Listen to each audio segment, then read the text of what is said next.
আসল অনুমিশ্রিত প্রিয়ার গলায় দড়ি চেপে ধরে এবং সেই সাথে বলেন, তুই আমার বাবার শরীরে হাত লাগিয়েছিলি, তুই আমার বাবাকে মেরে ফেলার চেষ্টা করেছিলি।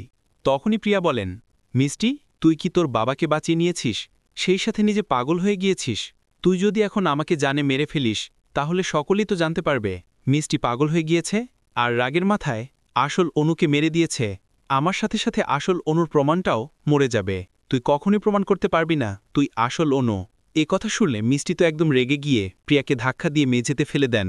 সেই সাথে মিষ্টি প্রিয়াকে বলেন, প্রিয়া, আগামী ২৪ ঘন্টার মধ্যে আমি তোর সত্যিটা সবার সামনে নিয়ে আসব, আর আমি প্রমাণ করে দেব আমি আসল অনু।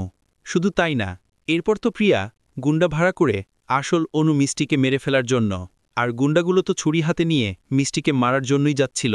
ঠিক তখনই সবগুলো গুন্ডা তো এক এক করে বেহুশ হয়ে পড়লে আসল অনু মিষ্টি তো মুচকি হাসি দেন এবং সেই সাথে প্রিয়াকে বলেন, প্রিয়া, এমনিতেই তো তোর বুদ্ধি কম, এখানে কি হয়েছে আমি তোকে বলছি।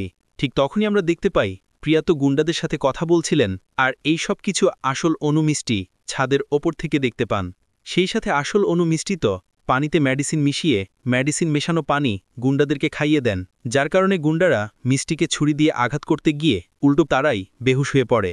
শুধু তাই না, ২৪ বছর আগে যে হাসপাতালে অনুর জন্ম হয়েছিল সেই ডক্টরই তো মিষ্টির ডিএনএ টেস্ট করে বললেন ২৪ বছর আগে যে অনু নামের বাচ্চাটার জন্ম হয়েছিল সেই বাচ্চাটা আর কেউ নয়, সেটা আপনি। আপনার সাথে সবকিছু হুবহু ম্যাচিং করে গিয়েছে। এ কথা শুনে মিষ্টি তো অনেক খুশি হন এবং সেই সাথে মিষ্টি অর্জুনকে ফোন দিয়ে বলেন, অর্জুন, তুমি আমার সাথে একটু হাসপাতালের কাছে দেখা করো। ঠিক তখনই অর্জুন তো গাড়ি নিয়ে বেরিয়ে পড়েন। অর্জুন কি তাহলে এবার জানতে পারবে মিষ্টি যে আসল অনু? কি হতে চলেছে জানতে হলে পুরো ভিডিওটা দেখতে থাকুন। হ্যালো ভিউয়ার্স, কেমন আছেন সবাই? আশা করি সকলেই ভালো আছেন। সো ভিউয়ার্স, নিয়ে এলাম সিঁদুরের মূল্য ধারাবাহিক নাটকের ২৯১তম পর্বের সুন্দর একটি এক্সপ্লেনেশন। তাই ভিডিওটির মূল টপিকে ফিরে যাওয়ার আগে আপনারা যারা এখন আমার এই ইউটিউব চ্যানেলটা সাবস্ক্রাইব করেননি, অবশ্যই গাইস নিজ ভাই মনে করে চ্যানেলটা সাবস্ক্রাইব করে দিবেন। সো ভিউয়ার্স, সিঁদুরের মূল্য ধারাবাহিক নাটকের ২৯১তম পর্বে আপনারা দেখতে পারবেন আসল অনু মিশ্রিত আরতি করলে অবস্থি পরিবারের সকলেই আসল অনু মিষ্টির পিছনে এসে আরতি শুনছিলেন। আর এদিকে মিষ্টির আরতি শুনে প্রিয়ার তো ঘুম ভেঙে যায় এবং সেই সাথে প্রিয়া একদম পেরেশান হয়ে পড়েন। একটা পর্যায়ে গিয়ে প্রিয়া তো অবস্থি পরিবারের সকলের কাছে এসে আসল অনু মিষ্টির আরতি শুনছিলেন। একটা পর্যায়ে গিয়ে আসল অনু মিষ্টির আরতি করা শেষ হয়ে গেলে আসল অনু মিষ্টি তো পিছনে ঘুরে অবস্থি পরিবারের সকলকে ওখানে দেখতে পেয়ে অনেক খুশি হন এবং সেই সাথে আসল অনু মিষ্টি তো অবস্থি পরিবারের সকলকে প্রসাদ দিতে থাকলে অর্জুনের বড়দাদি বলেন, এই প্রসাদের স্বাদ? তখনই অর্জুনের মা কল্পনা বলেন, অনু মিষ্টির বানানো প্রসাদের মতো স্বাদ। আর এদিকে প্রিয়া আসল অনু মিষ্টিকে বলেন, আর কত নাটক করবি, আজ কিসের দিন যে তুই সবাইকে প্রসাদ দিচ্ছিস? এ কথা শুনে ওখানে থাকা সকলে অবাক হয়ে গেলে আসল অনু মিষ্টি প্রিয়াকে বলেন, আজ মায়ের জন্মদিনের কথা বলতে ধরে আসল অনু মিষ্টি তো কথা ঘুরিয়ে বলেন, আমি বলতে চাচ্ছিলাম আজ বিটিআর মিষ্টির জন্মদিনের পরে তো। অর্জুনের বড়দাদি প্রিয়াকে বলেন, তুই একটা কথা বল আমাকে, তুই বিটিআর মেয়ে কিনা? তখনই প্রিয়া বলেন, আপনি এসব কি বলতেছেন বড় নানি, আমি আমার মায়ের মেয়ে। তখনই অর্জুনের বড়দাদি বলেন, তাহলে তো তুই ভালো করে জানিস আজ যে বিটিআর জন্মদিন, তাহলে তুই এ কথা শুনে একদম অবাক হয়ে গেলি কেন? তখনই প্রিয়া কিছু বলতেই যাবেন, ঠিক সেই মুহূর্তে মিষ্টি বলেন, অবাক তো তুই তখন হবি যখন তোকে আমি সারপ্রাইজ গিফট দেব। তখনই প্রিয়া বলেন, কিরকম সারপ্রাইজ গিফট? ঠিক তখনই মিষ্টি বলেন, আমি যদি সারপ্রাইজ গিফটের কথা বলে দেই তাহলে ওই গিফটটা সারপ্রাইজ কি থাকলো? এরপরের দৃশ্য আমরা দেখতে পাই মিষ্টি পরিচিত ডক্টরকে ফোন দিয়ে বলেন, ২৪ বছর আগে আপনাদের হাসপাতালে একজন বিটিয়া নামের মহিলার ডেলিভারি করানো হয়েছিল, ওনার বাচ্চার কি কোনো ডিটেলস পাওয়া যাবে? এই কথা শুনে ডক্টর বলেন, জি ম্যাডাম, খুঁজে দেখলে পাওয়া যাবে। এই কথা শুনে মিষ্টি তো অনেক খুশি হয়ে যান।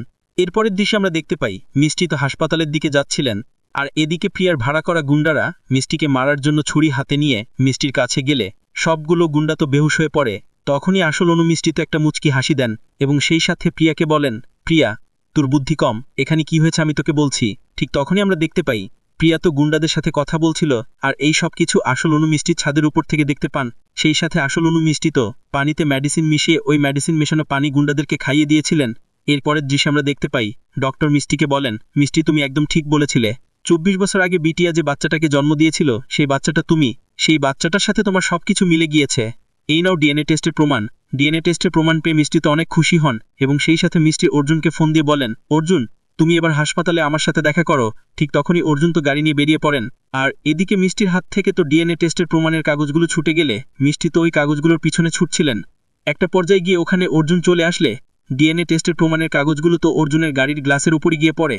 অর্জুন তখন ডিএনএর কাগজগুলো পড়ে বুঝতে পারেন মিষ্টি যে আসল অনু। এরপর তো আসল অনু মিষ্টি অর্জুনকে বলেন, আপনি আমাকে পিঙ্কি প্রমিস করুন, আমাদের মাঝখানে আপনি কাউকে আসতে দিবেন না। ঠিক তখনই অর্জুন তো আসল অনু মিষ্টির কাছে প্রমিস করে বলেন, আমি তোমাকে পিঙ্কি প্রমিস করছি যে আমাদের দুজনের মাঝখানে দ্বিতীয় কোনো ব্যক্তি আসবে না। এ কথা শুনে মিষ্টি তো অনেক খুশি হয়ে যান।